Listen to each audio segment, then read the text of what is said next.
The question that best tracks US election results over the last 10 years is this: who would you most like to have a beer with? That is ludicrous. And it's because you allow media and other organisations to spin their way out of into deceiving voters about what the true choices are in these situations. I want to do 4 things in this speech. Firstly, I want to talk about, or 2 things actually. I want to talk about why politics is about outcomes rather than identity, or why it should be about outcomes rather than identity.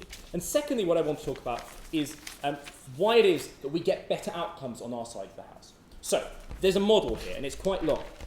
So, firstly, we think that we're talking here broadly about concrete policies being cast in these blind votes. So we're not going to allow people to say, like parties to just say we should promote liberalism or conservative values, whatever that means. We're going to be talking about concrete policies to do X or Y to the economy or other organs of the state. The second thing we're going to say under our model is that parties should submit a manifesto of their policies, which will then be anonymised and then released to the public. People will then be able to vote on those policies according to the strength of their preferences. We ask opposition in this debate to accept that there's a reasonable algorithm for determining the strength of these preferences and translating the votes into preferences and politicians. That seems like a reasonable thing to presume in this debate. So, why is politics about outcomes rather, or why should it be about outcomes rather than identity? Yes. So I assume that parties, once these manifestos anonymised will be released, will in fact be defending these policies fairly vocally. Presumably, like, if they did articulate these policies in the first place, they will probably support them. But it's easier, obviously, to row. If what you're getting at is how can they row back from this, it's probably easier to do so when you're not bound up with certain other party ideologies. It's probably easier to be flexible about those things. But it's not really clear where you're going with that. So, why should politics be about outcomes? When people vote on identity, we claim they are fundamentally misinformed under the status quo, because you're not just voting for a person, you're voting for a media construction of that person. We give you the example of Mitt Romney, who allowed himself to rebrand himself as a social conservative, despite having no previous history. He secured the GOP nomination in one of the most right-wing primaries ever, despite having no track record in that regard. We think it is a total fiction to believe that the people are voting for are in fact the people they think they are. So, we think they are being deceived under the status quo. We think preferences are not being translated into reality. We think there's a violation of the democratic principle of representation. Why then, secondly in this debate, why do we think we get better outcomes on our side of the house? Because we think we can say that even if you could create an accurate perception of identity with better media coverage, for example, we think outcomes are more important.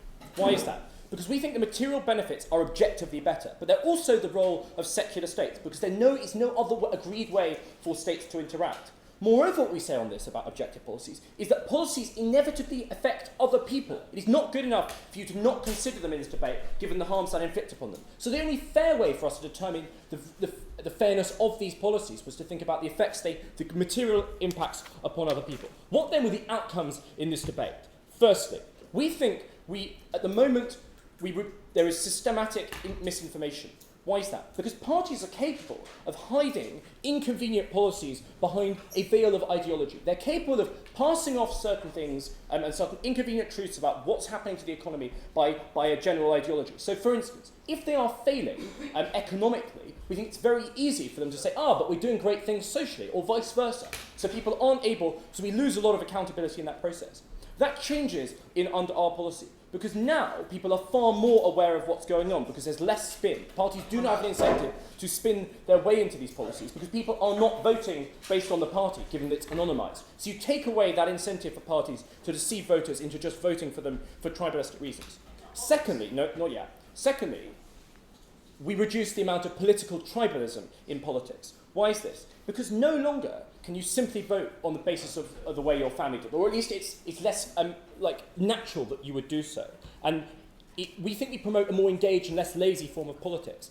The reason Labour in the UK, the Labour Party in the UK, and parties across the world don't care about their core constituency is because they know that in the vast majority of cases they vote in the same way that their parents and their families did. It never requires them to engage with those people. But now, when voters start being confronted with less familiar choices, and it's not just a case of voting the way your family did, we think that requires them to at least start that thought process. We think this requires a minimal level of thought that doesn't hitherto go into that process, that encourages them to engage, that encourages voters to be more thoughtful, but then requires parties to engage an increased level of education to cater to that increased thought. No.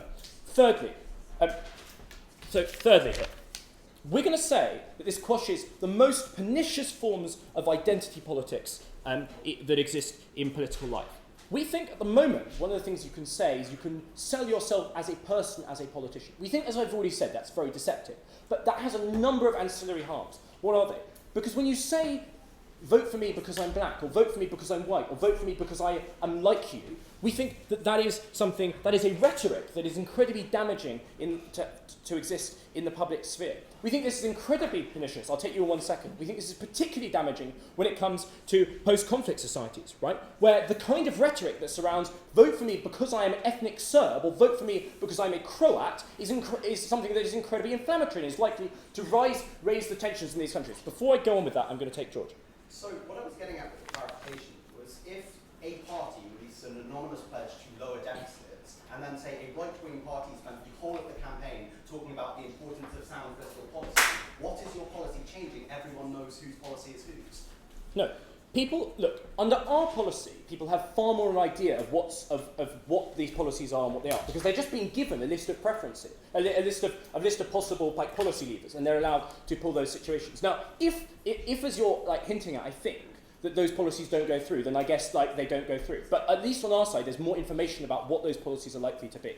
So, why is it that this rhetoric is damaging? Clearly because it makes this rhetoric is antagonistic and makes certain groups feel incredibly uncomfortable and threatened within these states. In post-conflict societies, we think this rhetoric altogether shuts out minorities of political debate, because when you say vote for me because I'm a Serb, and that person becomes the leader of that country, rather than being the leader of the entire country, just the Serbs in that country, we think that it makes Croats within, makes Croats within Serbia feel incredibly uncomfortable. But moreover, we think this rhetoric is just generally damaging within states. We think it's far better that you make decisions based on rational and objective values rather than these fanciful ideological ones, because we think ultimately you are likely to be deceived in those situations and inflict bad policies onto other people that you have a responsibility to help. In all these situations, we think we provide more information to voters. We lead to a more engaged politics. It's less apathetic when people feel that politics can work for them. For these reasons, we propose.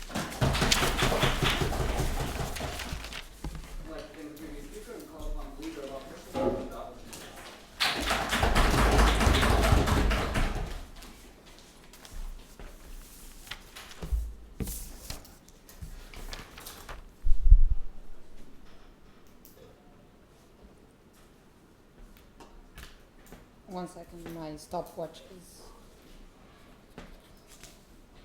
here. May I start? Thank you for the floor. What you're getting from opening opposition is A, why the voting is not going to be as efficient as they say. B, why we think that in the end the outcomes might not be what you wanted. C, why we think that sometimes an authority person, politician can also be important. And fourthly, why we think this is actually going to make parties go far from the center, destabilize political system, etc. Before that, a couple of points of rebuttal. Points brought by opening government are not comparative. People will still vote irrationally. So for example, if you have a black candidate for president elections and he says, vote for me because I'm black, probably some black people will vote for that guy because he pointed out that, no, it's not, no, I'm not insulting or something. Oh, okay. So to continue on, also we think that if you have a policy regarding that particular question, some people will still vote for that policy the same way. So we don't find that point in any way comparative. People will continue to vote irrational. People will continue to vote for the things they find the most important, regardless of the fact whether the political party is the one promoting the idea or you have a policy being promoted by itself. Also, we want to say that some unpopular policies, Mr. Chair, have to go through. Sometimes people do not realize how important it is for some policies that do not seem so popular and so nice have to go through. For example, bailout sometimes has to happen, Mr. Chair. Those are the things that people cannot understand because they do not understand the complexity of politics, they do not understand the complexity of decision-making process, and that sometimes short-termly you have to sacrifice something in order to long-termly gain some benefits. Also, we want to say, besides the fact that they will still vote irrational, we think that sometimes they will also be aware of the fact which policies are some parties supporting, because they know know Democrats stated. They know what they support. That's not something that is going to be like secret. So they can still vote for some issues, knowing which party is going to support those issues, therefore voting for that party just in the indirect way. And also we want to say that sometimes voting for a leader isn't necessarily bad, because sometimes you just think that once external unexpected things happen, you believe that that particular leader will be the one who will be capable to make that policies in the best way, to find the best way in a situation which was completely unexpected. On to our constructive. Number one, why we think that this is not going to have a better voting system. So we think that this kind of thing requires a lot of knowledge. But we think that people do not have the time, nor the will, nor the resources in order to gain the knowledge, in order to really decide which policy is the best. Not the policy they like, but which policy is the best long-termly for that country, long-termly for that group, long-termly for generally people that actually live there. So we think that in the end you will also have a situation when one person will realize it's just one vote that I will give. It requires me a lot of time and knowledge to realize what should I vote for. As a rational voter, where I know that my vote doesn't mean anything, why should I go to the elections? That might be the scenario one. Scenario two can also be the fact that you're just going to go and circle the policies that you find nice, but therefore those policies might not be the best in the long run. Also, we think that some people will also realize there is no point of voting because I can't really understand this, so I'm just going to randomly circle some stuff. We think that in the end we end up with people not being capable to realize which policies are the best and therefore vote for them. But more importantly, we think that also there is something called asymmetry with policies. What do we mean by that? Sometimes you might find only one issue as extremely important, but once you're voting, you're represented with a bunch of issues and you need to vote on them. So what might happen? Once the aggregation of votes happen, maybe 9 of your wishes weren't less important, only 1 was important, but in the end, party that was dealing with the less important issues for you might win. Therefore, in the end, you can end up with the most important issue for you not being solved because other votes, other policies that you voted for went to the other party rather than the party you find the most important, because you're not going to have the most important policy and the most important issues solved. We think that is a huge issue because citizens, just a second, cannot understand the way these votes will be aggregated. Therefore, they're risking them to put themselves in a situation where the policy they find the most important will not go through. Go. If people vote incorrectly with regards to their long-term interests, why don't we just have technocratic government? Because we still think that people should be questioned what do they think and who do they want them to lead.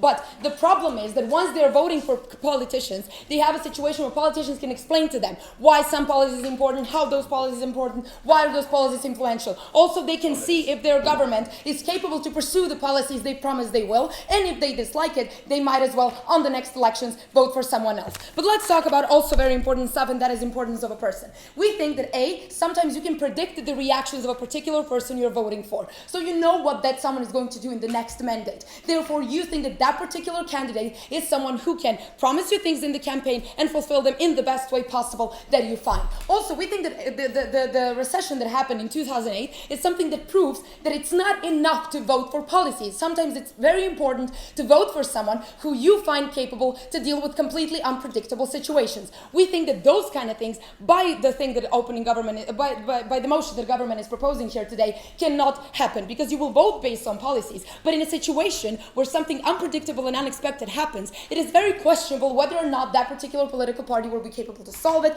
whether or not they will be capable to solve it in a way you want that particular issue to be solved, because in the middle of mandate, when something unexpected happens, no one is going to tell you, let's now vote, how do you want these particular issues to be solved, because that government is already a government, and they are the ones who need to deal with that. We think that in the political campaign, you get to know the person who is going to lead your country, who's going to govern your country, who's going to solve your issues. Based on the things that someone says in the campaign, based on the way you see that someone solving things, we think you get to decide next time, do I think this particular person is capable to solve the issues or not? We think that doesn't happen once you're voting for policies. But let's talk about also one very important thing, and that is why parties will move far from the center. So problem with people, and that is the thing I began my speech with, is that they tend to vote irrationally. They tend not to understand the complexity of a decision-making process. So what happens? Sometimes they just vote for the ideas that sound good and that they hope that might happen. So what is going to be incentive for parties? Since parties obviously do want to become government,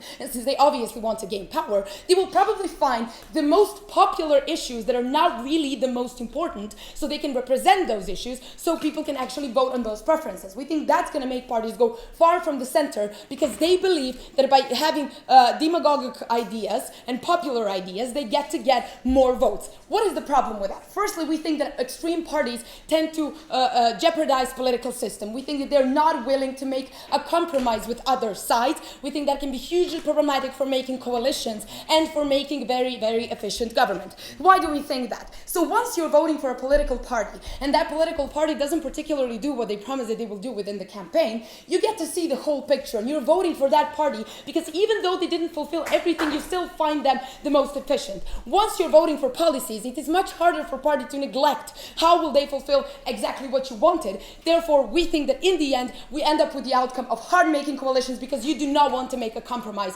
with the other side and risk losing your votes. This, in the end, makes an inefficient political system. For all these reasons, proud to oppose. Thank you, Mr. Speaker. I'd like to thank the previous speaker and call upon the Deputy Prime Minister to continue.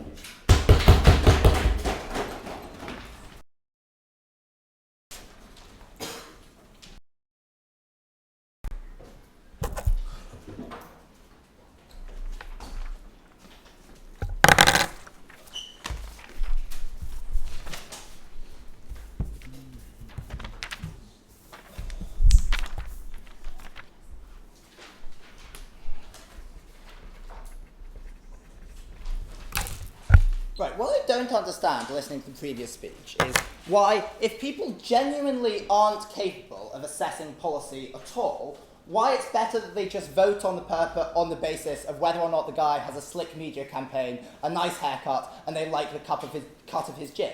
That doesn't respond to policy either. What we say on our side of the house is you're more likely to get good discussions about policy when parties must sell themselves on those issues, when what comes to dominance in political campaigns is whether or not that fiscal tax cut that people are pushing is something that might work, and not on the basis of parties appealing to the core values that have always worked in the north of England. So just trotting out the same tired socialist rhetoric will get the same core voters back into your party in the voting booth again. I'm going to continue by talking about two things. First of all, what the point of democracy is, why it is about policy, and secondly, why we get better outcomes on our side of the house. New substantive in that is going to be talking about engaging the electorate, curing the problem of political apathy. Before that, a number of points of rebuttal. George gives us a POI and says, well, people are going to come out and defend the policies they put in a manifesto, so there's no point because people will identify what those are. First of all, very imperfect by and large. To distinguish between very close parties like the Liberal Democrats and the Conservatives on fiscal policy isn't actually very difficult because is actually quite difficult because they're relatively similar. That means a lot of people would rather not take that risk, but just work out which policy is better for them and vote on the purpose of whether that is better for them. But note, that concedes, he assumes that party loyalty is as important on his side of the house as it is under the status quo. People would vote for the Tories just because it's a Tory defending that policy in public. We say we break down that kind of tribalism by shifting debate around policy discussion. So even if that people were capable of working out which candidate it was, it wouldn't have the same draw towards that policy because people wouldn't be as tribalistic anymore.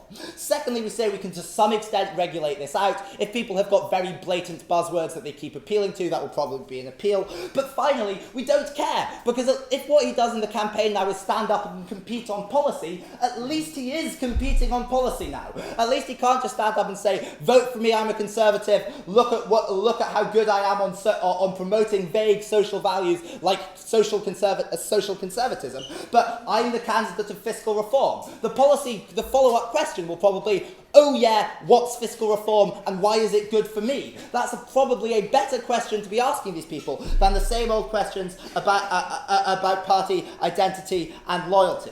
Then they say, people can't respond quickly to crises that happen in the middle of electoral cycles. We won't know how they'll behave. Note first, you can't on your side of the house either, because those things haven't happened yet at the point of the general election. So people aren't expressing preferences about how people should behave during those crises because they don't know those crises are going to happen. So it's entirely non-comparative. But secondly, we point out even if you did have well, they've got a general value of this, so they'll probably act in that way. Politicians often go against that in the cause of crises. Bush was not Bush Jr. was not an aggressive warmongering president, Mr. Speaker, when he ran an election. He ran as breaking down the American military empire worldwide. The fact he ran on those values didn't stop him having a massive war in the Middle East when 9/11 happened. So you actually don't get any benefit to that on their side of the house. Finally, they bring us a weird point about it makes it harder to form coalitions. Look, the opposite is almost certainly true. When parties are competing on the basis of what policy is and not demonising the other side just because they are conservatives and saying don't vote for them because you'll be a traitor to your party if you do, that makes it easier to form coalitions because you don't get the demonising political rhetoric at that time. No, thank you. Let's talk about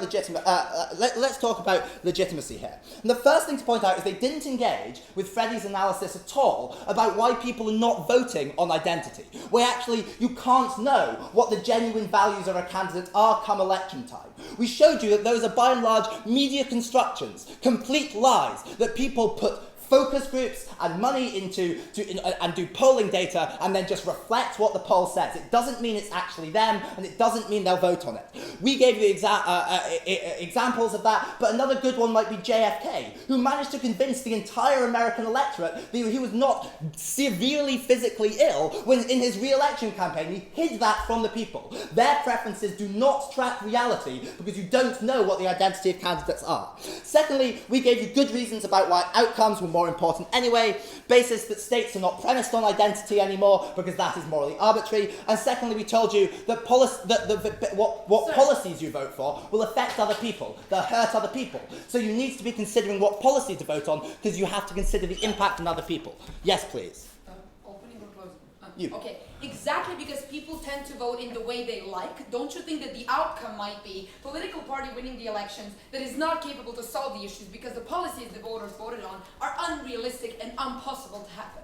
Well, look, when we've got people having discussions about policy, we think we're more likely to vote on policies that sound good. Look, the problem they said is that democracy doesn't function because people don't understand fiscal policy. Mr. Speaker, the great thing is when you've got people voting on the basis of policy, they don't have to, because democracy is a feedback mechanism. What people do know is what's good or bad for them. If you pass policy X and policy X makes many people happy, policy X will get voted on the next time and not policy Y. That feedback mechanism means that you can then discern between which policy was good and which policy was bad. The policy that's best will get the most votes. So people don't have to understand the nuances. As long as they vote on the basis of whether the policy was good for them, get policies that are good for the majority. Now, what they told us on this is that people are irrational. They don't really understand policy. Doesn't matter, as I've told you, but we think they're more likely to get policies that work if they're considering that and only that and not party ideology we told you. So how do we engage the electorate? Well, the first thing we say is that we get better policy on our side, and that actually interests people. What's turning people off politics is the fact that there is just consistently suboptimal policy. We don't think it's personality. Look at the personalities of politicians. Are they particularly charismatic? Not really. But what we get on our side of the house is better policy passed, because when governments have a less homogenous platform, consistency with your party stops being so important. We can get people from the backbench submit policy, and we can get people speak out against policies that those parties will not normally consider because they're not doing it as individuals with track records anymore. People can then make the case for more heterodox and more inventive policies, and we say that that leads to a better policy outcome and more functioning policy in the long term, in turn engaging people. For these reasons, we are proud to propose.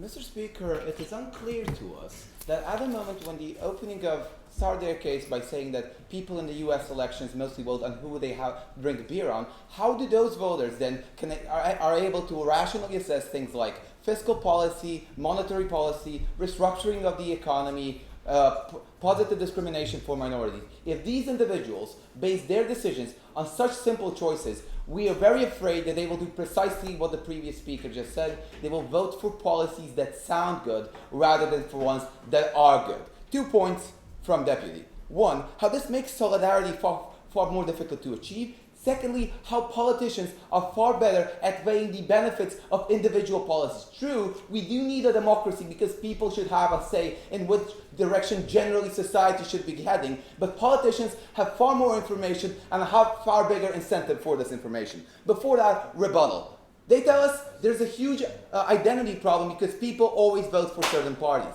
Now, there's a time span problem with that. That is that certain parties have stood for certain policies for hundreds of years. So you know that if you put in a preference of more welfare, you presumably get your vote aggregated to the Democrats or to Labour in the UK or to the Lib Dems. Those are things that will still happen in the status quo because voter identity is based on the fact that you know that certain parties always support and always stand strongly behind certain issues. So we think that thing still can happen. Two, we tell you that there is a huge problem of accountability because recognize that if a politician implements a policy bad, you vote against him in the next election. If you choose a bad policy as a voter, you face no direct consequences.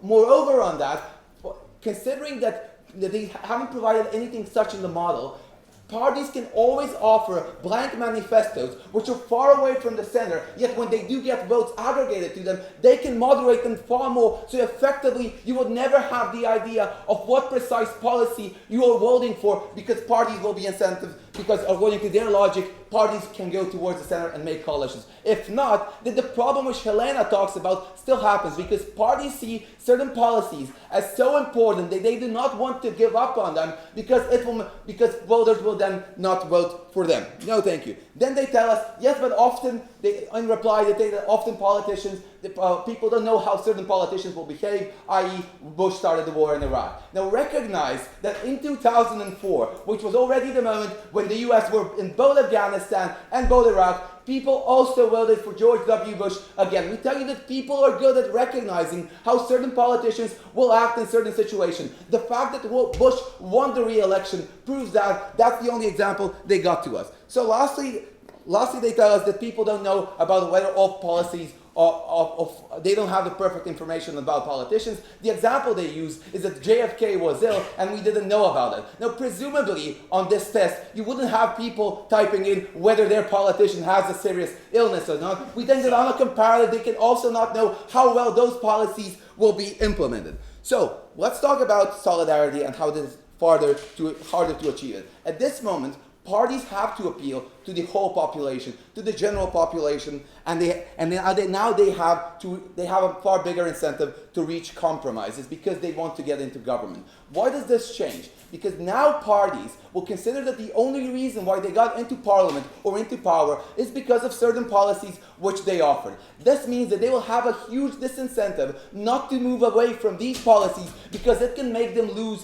votes in the long run. Precisely as Helena says. Now, what is the issue with that? Because recognize that in order to have a functional political process, some parties in the vast majority of countries have to give up on some issues and some other parties have to give up on other issues. Recognizing the model, they said, it is a necessity that you will have a multi-party system because you can have more options than just two. That means that a lot of individuals will be far less likely, a lot of individual parties will be far less likely to give up on certain issues because they will feel that they will lose votes at that moment. So what is the issue with that? Coalitions are far harder to build, but even if they are built, those parties will lose in the long run, which means effectively that you have a far more unstable political process. So, the other important thing is that this disables people from voting in the interest of the general population, because when they look at certain policy preferences, we think it's far more likely that they will only vote for preferences that are in their own interest, which means if I'm from a higher class background,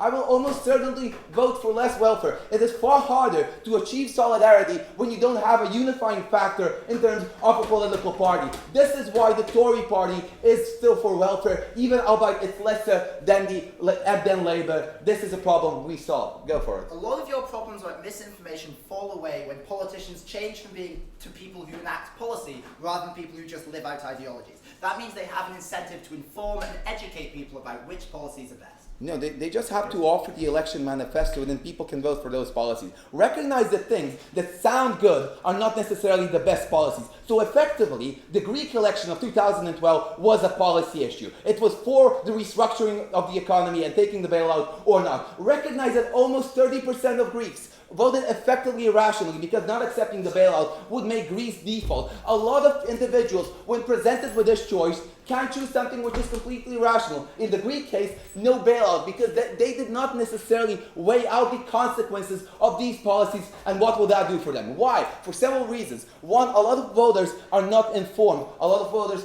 do not simply have the specific knowledge required. Two, and more importantly, they never have the incentive. Recognize that my vote has marginal importance. So there is no incentive for me to get hugely informed on certain issues because the likelihood of my vote changing the electoral process is marginal at best. Why is this different for politicians? Recognize that in the status quo, on the efficiency of the policies you put through, based on that are your chances of re-election. So if politicians propose policies which are unrealistic in the status quo, they're unlikely to get re-elected. This is something you don't get on their side of the house because individuals rarely change their policy preferences. So people will continue voting for parties or aggregating preferences towards parties that make unrealistic promises because there is no accountability on those individual voters making unrealistic estimates when it comes to policies. When politicians do that, you can vote and punish that party in the next general election, something you simply cannot do on their side of the house, because people will continue voting for policies.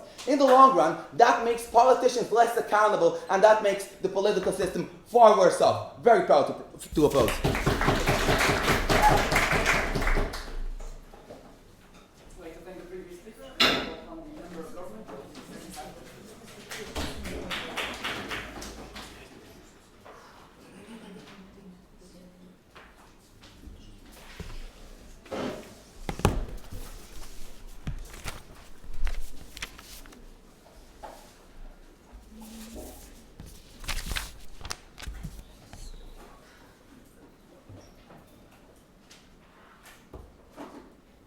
Mr. Speaker, I'm going to outline three things in this extension. First of all, I'm going to say why this, explain why politicians are better under this model. Secondly, I'm going to explain why democratic consent is heightened under this model. And thirdly, I'm going to talk about why we get more progressive policy under this model.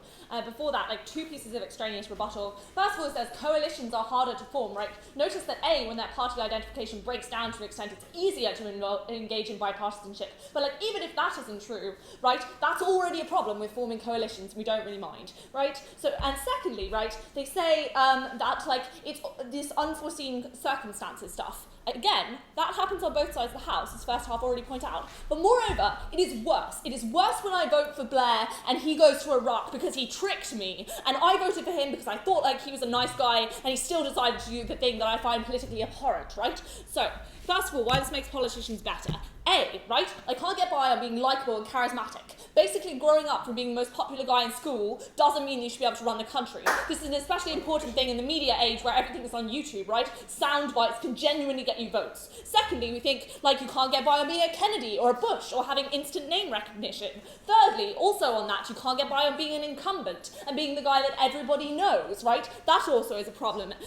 Fourthly, there are massive entry barriers currently to being an independent, right? Because you don't have that instant party brand recognition, so you can run on that. That's better for people who don't feel like they can automatically fit into the party blocks. If I want to be super environmental or super feminist, I probably don't have a party that I can fit into at the moment, but I can't afford to not be in the party, and I'm not likely to get elected, so we remove that. Finally, also on this, we get more minority candidates, because currently there is a thing where it's not for example, the political party hates women and they don't want to run women. It's just that it's not politically expedient for them to do so, right? Because they know that statistically women don't do as well in elections, right? If that risk no longer exists, because essentially no one's going to know that I'm running a female candidate until she is elected on those policies, parties, I am more likely to be able to take that. That means that the contest for those candidate spots within that party becomes more meritocratic, but it also means that we get more diverse life experiences in terms of race, gender, sexuality, and things like that informing our policies. We think that's good and more reflective of what the population is actually comprised of. Oh, and finally, it means you can't get by on demonising someone's personal life, their family, right? Having an affair probably, again, doesn't mean you can't run the country. Right, secondly, in terms of why we improve democratic consent, 3 things on this. No, thank you. First of all, slack voting, right? Because what closing opposition say is probably true, right? There is a thing where if I know the Tories will do this, maybe I'll just vote for the Tories anyway. What is different, right, is if I was raised by Tories and always told that blue was the way to go, right, I just may not, critically examine what they do. I may not actually know, everything that they stand for and everything they're likely to enact, because I've never had to, because why would I? They're the good guys, right? Now, if I genuinely am, confronted with questions like, are you okay with fracking? Are you okay with, having more nukes, or whatever it is, those controversial questions, I have to answer. That is at least more active consent and better, right? And I at least self-examine, so that party identification does break down, like First Prop tells you, right? Secondly, I can't be tricked into thinking that someone is like me on the basis of character. We think elites manage to manipulate people, particularly the working class, through character traits that basically say, I am like you because I'm also a Catholic, because I'm also black, because I'm a nice family guy with 3 kids. We think this is ridiculous, right? Their life experience is probably not comparable to you. Obama growing up in the nicest part of Chicago probably has nothing to do with a kid from the other side of town, right? He shouldn't get to just say, if you don't vote for me, you're voting for those white, institutional lads, and that's bad, right? Because saying that someone, gets your trust doesn't actually mean that they will vote the way that you would, or the way that is in your self-interest. I'll take you in a second, right? No, thank you, right? It just means that they have managed to create an emotional response within you that makes you feel okay with them. Go ahead. In the status quo, even if you want to vote for Tories just because they're Tories, during the mandate you see what you dislike and you don't vote for them. By your model, people will not have the time to question all of the particular questions you want to know. It takes time, it takes knowledge. Okay. So, first of all, we don't mind people taking more time. Secondly, right, at least I will be asked the question and will know the answer. That's still better. But thirdly, right, if I want to say that I am a one-issue candidate, right, if being, pro-life is the most important thing to me ever, that's fine. But I should at least know everything else that goes along in that basket, right? I should at least be asked everything that goes along with that and have to at least consider it, right? Third reason why this improves democratic consent is, and this comes off a premise that we get in first op, which is that language is able to trick people, right, into voting for things, and language is able to manipulate people. We totally agree. 2 things on this. First of all, you can't demonise certain groups who literally have nothing to do with an issue and associate them via language. You can't automatically, conflate immigration policy and employment policy because immigrants are stealing our jobs and use that to sell what you would do. You have to have it one question on the survey that says, would you like more or less immigration control? And another question that is would you like this policy to improve jobs, right? That at least is better on our side because you remove an incredibly, demonising, divisive rhetoric within society which really better social cohesion. But secondly, right, opposition can't demonise certain policies and use language to make them seem worse than they are, right? Obamacare being this tyrannical invasion of your freedom is no longer a thing. You are simply asked, would you like there to be a minimum requirement for health insurance? That's a vastly less scary question, right? No, thank you. Thirdly and finally, why you get more policy, right? Radical proposals currently sound scary, and when they're put out into the ether, sound awful. But those are often the proposals that can get you the most progress because they are the most different. You do not need to appeal to the capitalists and appeal to the rich as much on our side of the house because you don't need to sell a candidate. Therefore, you don't need super PAC funding. It is more expensive to sell a candidate because you have to introduce and reintroduce that person over and over. Right? Selling policy isn't as hard because the whole party is along those policy and you don't need to introduce somebody new. That means you need less funding, which means you are less at the burden of the people who provide you funding, who are almost exclusively the rich and big corporations. We think that's good, because we think the fact that everyone is going along some certain neoliberal capitalist axis, and is becoming more and more homogeneity along that political form of spectrum, is actually the thing that's leading to apathy. Because why would I vote if all the parties are the same, they're all in the pockets of the same people, and nothing ever changes? So the fact that this improves politicians and makes them less complacent for the fact that this means democratic consent is more genuine, and for the fact that we get actual policy progress, we're incredibly happy to propose.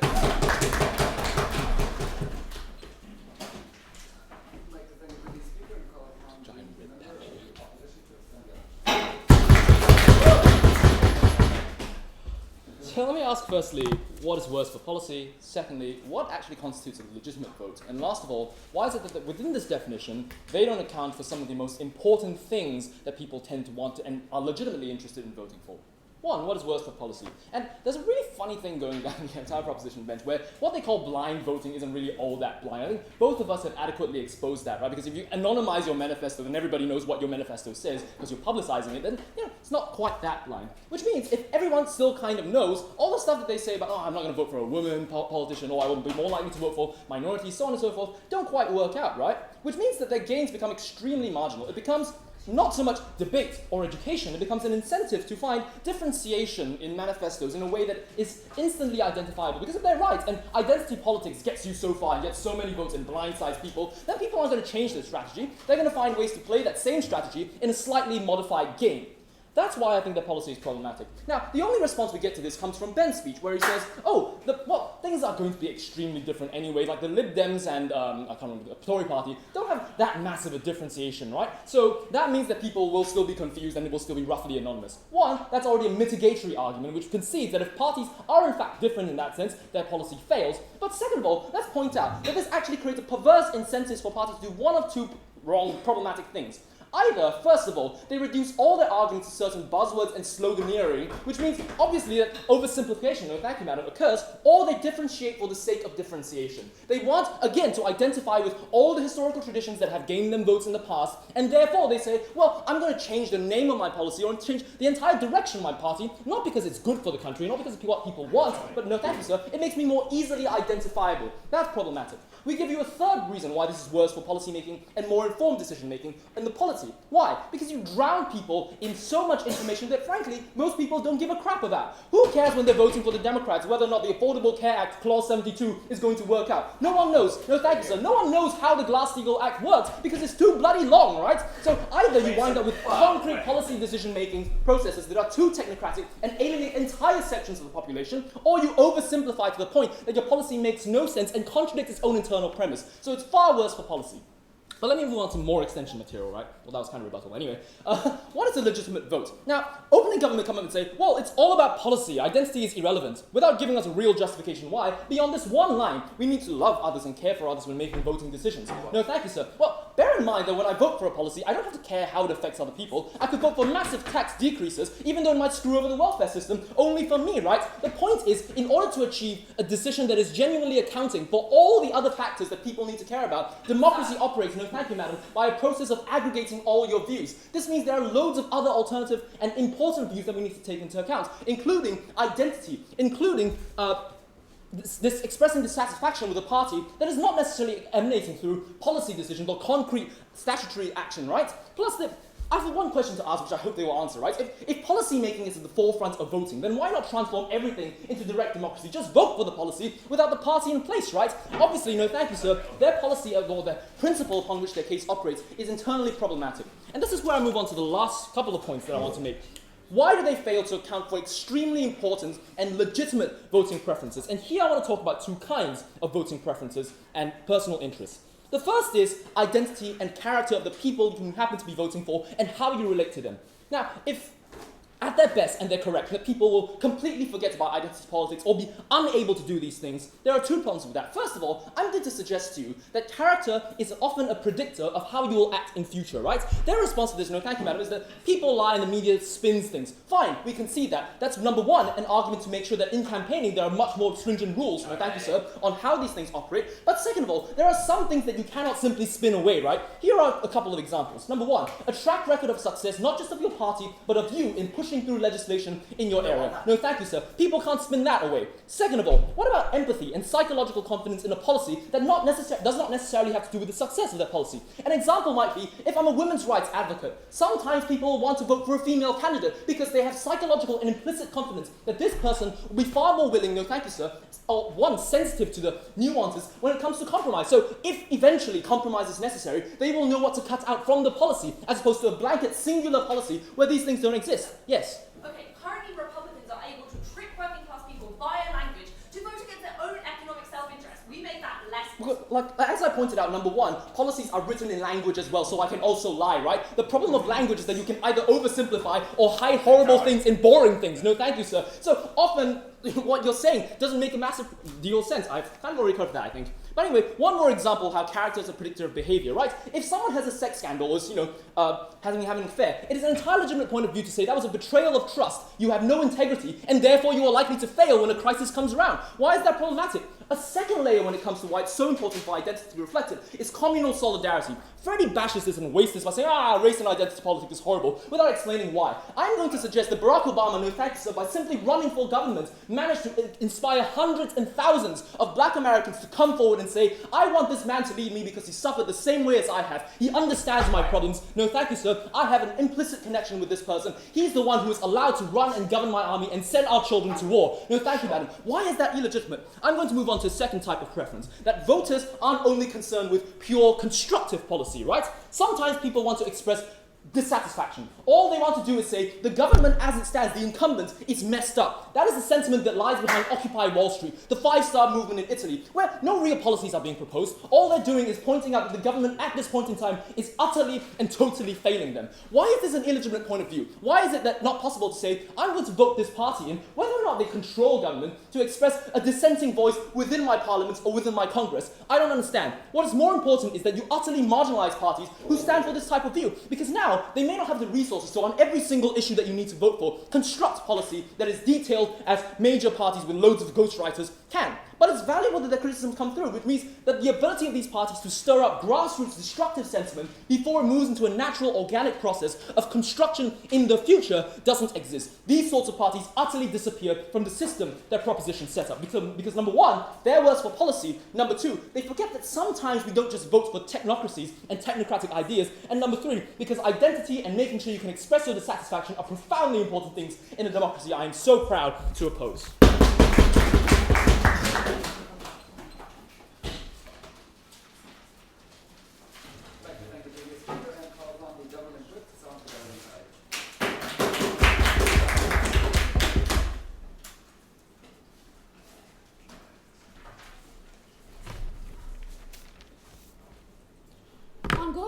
That until you remove constructive personalities that, unlike contrary to everything they tell you, are not real, until you remove those from politics, politics is a charade. Why do we change things on GovBench? I'm going to talk about two things. I'm going to talk about party preference and real consent to things that will help me, as opposed to things that I'm tricked into believing will help me. And then I'm going to talk about how you improve politicians, which includes the stuff that Helen actually preemptively rebutted about why you get more women and more diversity in politics. Okay, Cora, a couple of points to rebuttal. Number one, okay, we say that the reason that, for example, we wouldn't just have direct democracy altogether is because immediate crises come up, and therefore it just makes sense to have people in place who can make decisions even on a short-term basis for those. Policies can't make decisions on whether or not we should be invaded. Okay, number two, relatability, right? They say that I should, for example, be able to vote for someone for Barack Obama if I'm black because I believe that he understands my life experience. Number one, see the fact that this feeds into one of the most pernicious forms of essentialism, which says that because you share this one arbitrary characteristic with me, you must understand me and must be like me. No, thank you, I haven't really started, right? Number two, though, however, equally, Helen actually tells you that, the reason, for example, or equally, sorry, they said that I could vote for a woman if I thought that was important. See the fact that Helen specifically tells you that the reason you can't currently vote for women, really, is because they aren't run, because the risk is too high for a party to take on themselves to run a woman because they don't get voted for, typically. Now, we have a situation where you are voting for politics and for policies. Therefore, there's no reason why, as a party, can't have a really capable woman behind the veil who then steps up and takes power, is really capable, and then we see that women are capable. We solve that. We solve sexism. Woo. Number four. Okay? Because then, for example, right, like they say, well, like they can still lie in terms of like the policies that they're going to put in place.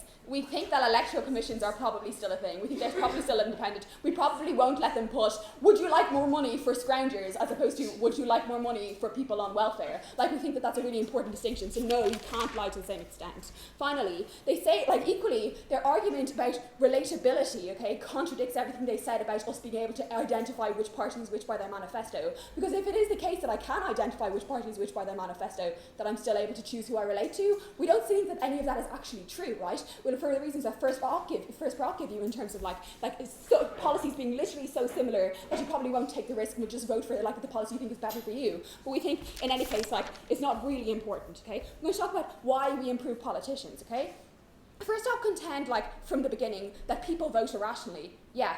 That's true on both sides of the house. However, on your side of the house, the status quo, people vote doubly irrationally. No, thank you. They vote number one, okay? They vote for policies that they might not understand because apparently people aren't bothered to read about fiscal policy. That might be true. But number two, I vote irrationally because I'm voting for a person who doesn't exist. I'm voting for a character who doesn't exist. I'm voting for lies. I'm voting based on manipulation. We remove one of those barriers at the very least. So even if all they say, no, thank you, is that now people will be voting irrationally because people are lazy, fine. We have removed one barrier to informed voting, delighted. Number two, okay, we can predict how they'll act. No, because we don't know what politician values are. They construct them to be relatable. If I have to run as a Lib Dem on a progressive, to restart that. If it were true that I can predict what politicians are going to do once they get into office, no political scandals would happen. The Lib Dems wouldn't go into Iraq, right? Because then you'd always vote consistently with your policies. Simply does not happen. No, thank you. Now, if someone gets into power based on, I'm not going to allow fracking to happen, the point at which they allow fracking to happen, we think it's reasonable to assume that they won't be in power for much longer, right? Or at least they'll be voted out, because we know that they are a liar, okay? We say, moreover, in the status quo, I am tricked into thinking I have been successful and that my vote has been successful, in that if I vote Lib Dem, and then I see that they betray me by going into Iraq, at least I can kind of think, well, at least my vote had an effect because Lib Dem are in power, even though there is literally no effect to the thing that I voted for, right? Because they've betrayed everything that I voted for. But I still feel like false consciousness, right? I still feel like I'm empowered in some way because the party I voted for, no thank you, are in power. That is worse. That is more pernicious. It tricks people into believing that they are empowered, okay? Currently, there are huge, this is another problem we solve. There are huge problems to being an independent, right? Because it is really difficult for me, as a person standing alone, to run on a feminist platform, right? Or run, no, I'm not going to use another example, no thank you. But the problem is, because I can't align with any one party because those parties don't suit me,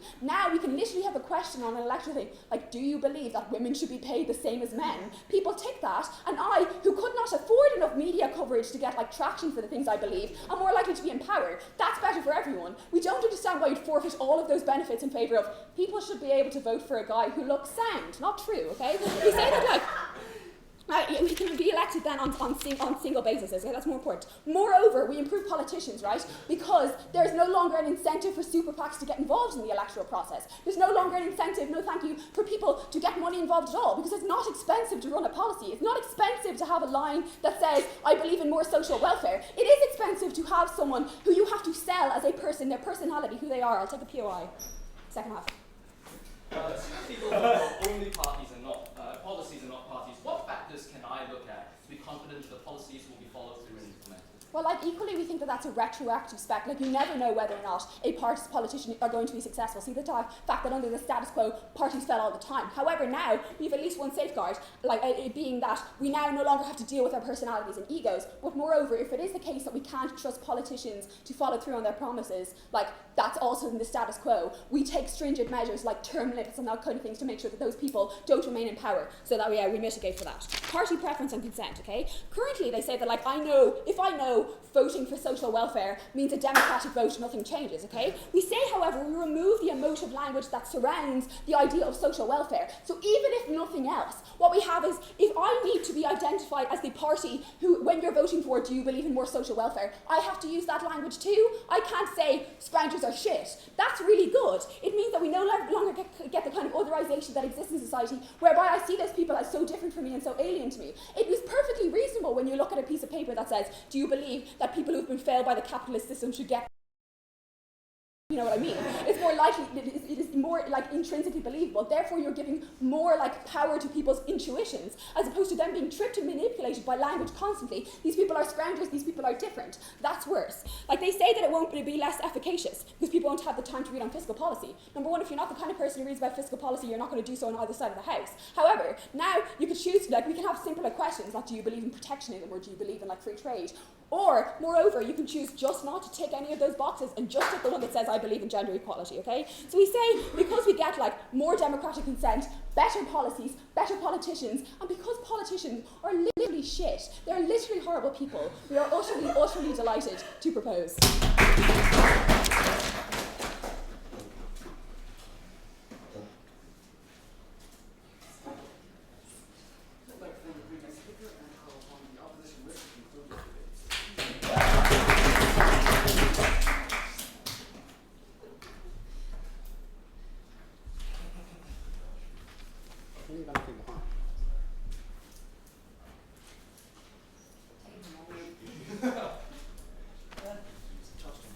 Don't worry, that was your stuff.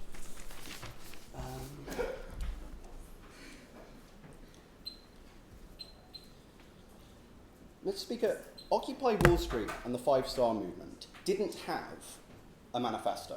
They didn't have incredibly detailed what they are going to do when they get into power, because they didn't have the expensive policy units that the Labour and the Conservative parties can leverage, or the Republicans or the Democrats. And also, they wanted to crowdsource policies. They wanted the policies to come from the grassroots. They didn't want them dictated by leadership. They never produced a manifesto.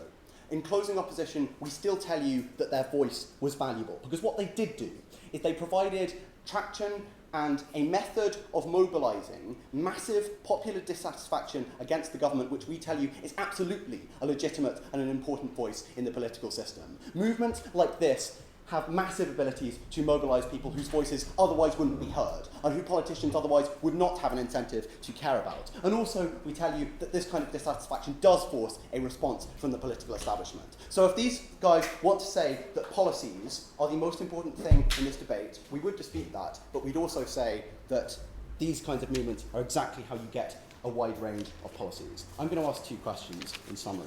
Firstly, why is character voting legitimate and something we should care about? Secondly, dissatisfaction, why it leads to better policy outcomes. On character voting, first of all, what Jowie tells you in extension is quite simply that this is a legitimate way to organise a political movement and a political identity. We tell you that Barack Obama's ability to leverage his identity for a political campaign massively engaged various identity groups which had just been set out. It made them turn up to vote. That means more politicians had an incentive to care about them. That meant ultimately their interests were better off. We tell you that's an incredibly powerful thing within a political system. But also we tell you that if you are in a minority, if you do exist in the world that opening government want to paint, where constantly race is talked about in public discourse and constantly you are discriminated against because of that, even in their best case, we still tell you it's legitimate to leverage that kind of identity for political purposes. Because it is legitimate for individuals to say, we need a voice in government who shares our experiences and who will ultimately be sure to care for us as people. We tell you that character is equally legitimate because often we don't know what's going to happen next when we vote people into power, but all we want, we often have uncertainty as to what exactly is going to happen, but we need to trust a leader, we need to see someone who will ultimately look out for our interests, and we tell you that's obviously an incredibly important decision in these circumstances. What do we hear in response? But both gov teams try to tell you that it's a media construction, that you can never truly know someone as a character. Firstly, this happens on every single issue you can possibly name. The media is always going to be slightly imperfect in terms of conveying information because obviously they will always have somewhat twisted political agendas. So the mechanism for discussing anything within politics is always going to be flawed to some extent. That's not an argument for not discussing it at all. If this issue is something which needs to be discussed, we do it better on our side of the house. Then we hear from Helen that you don't run women in these campaigns due to some form of electoral bias. Probably one of the most compelling arguments for having more women within the political system is the experience of certain prejudices which they uniquely have. You need that kind of voice in power saying this is absolutely an issue we should care about and this is absolutely something which is not being discussed at the moment. You can't make that argument on your side of the house. People are comparatively less able to vote for women. But secondly, we tell you that all political parties have a massive incentive to appear diverse, right? David Cameron's just massively reshuffled his cabinet to include more women and to include more individuals from minorities. You remove that incentive on your side of the House, and that's one of the main reasons why parties do appoint women and minority candidates, given they often suffer from enormous institutional sexism. Let's talk about dissatisfaction. Because opening government say we need to vote for policies in all circumstances. I've already proved why that shouldn't necessarily be our priority. But here's another problem with them. If you want that people to vote for policies, you need a wide range of policies in the first place. You massively cripple the ability of the political system to offer those policies on your side of the House because you exclude certain preferences and certain movements like the ones I talked about in my opening. Because Occupy Wall Street and the 5-star movement, admittedly only one of those ran for political office, but hey, they said the system was wrong, they said the system was evil. They didn't have policies. The point is that that dissatisfaction was emphasised and that dissatisfaction was responded to. They're needed in the House and in the Senate of most Western countries because in those circumstances, the main parties are forced to listen to them and are forced to engage with their view to a greater extent. We absolutely need those people in Parliament. You don't allow that on your side of the House. Recognise that the 5-star movement controls a huge swathe of southern Italy. That's very beneficial in terms of things like highlighting government corruption, and you lose that benefit on your side of the House. Helen wants to tell us that we lose entry barriers, that entry barriers are removed due to the lack of political brand. We tell you that the brand of protest and the brand of dissent and the brand that we are a grassroots movement who don't give a shit about who don't care about the main policy, who don't care about expensive policy institution is an incredibly powerful brand, and you remove the ability of individuals to utilise it on your side of the House. No, thank you. Next point they say in closing government. We get money out of politics are less expensive to sell to people. Recognise that by their own logic, massive educational campaigns are needed in poorer communities who maybe don't have sufficient levels of education and who maybe don't have time to buy The Economist or any kind of newspaper every week. They're standing for massive new educational campaigns. They have to accept that these will be expensive and they have to accept that donors will play a role because of that. Then we heard that individuals often conflate issues and that obscures correct policy preferences. It's fine to conflate issues when issues overlap, right? If I want to vote on immigration, then obviously that I care about that because of its impact on employment. It's totally legitimate to conflate those issues. Happy to take them. Sure. We get much better accountability on our side of the House because if a policy doesn't work, it won't be voted for again. That is a much more direct and accurate basis for feedback on the basis of policy only. The problem with that is that your side of the House only allows people to vote on the future and not the past, right? You can't vote on the past impact on whether or not someone has accurately implemented a policy. You can only vote on what they say they're going to do next time around. So you absolutely remove that ability to hold them to account. That's a massive harm on your side of the House because obviously, as Ben himself concedes, one of the main aspects which is good about democracy is that we can hold people to account in these ways. Finally, they tell us that language exists and that language can be twisted in various magical ways in order to make one side appear more persuasive. I wonder where I've heard that before. Anyway, the point is, you're still using language on your side of the House. Helen says, do you want more welfare or do you want more women in Parliament is a question that they will put on these tests. I literally cannot think of a more loaded question and a question which is more likely to sway individuals towards a particular point of view. At the end of this debate, we've shown you that people have a right to care about more than policies. Sometimes people only want to say that I have been screwed over. Sometimes people only want to ensure that they are listened to. You massively crown out that ability on your side of the House. I'm exceptionally proud to oppose.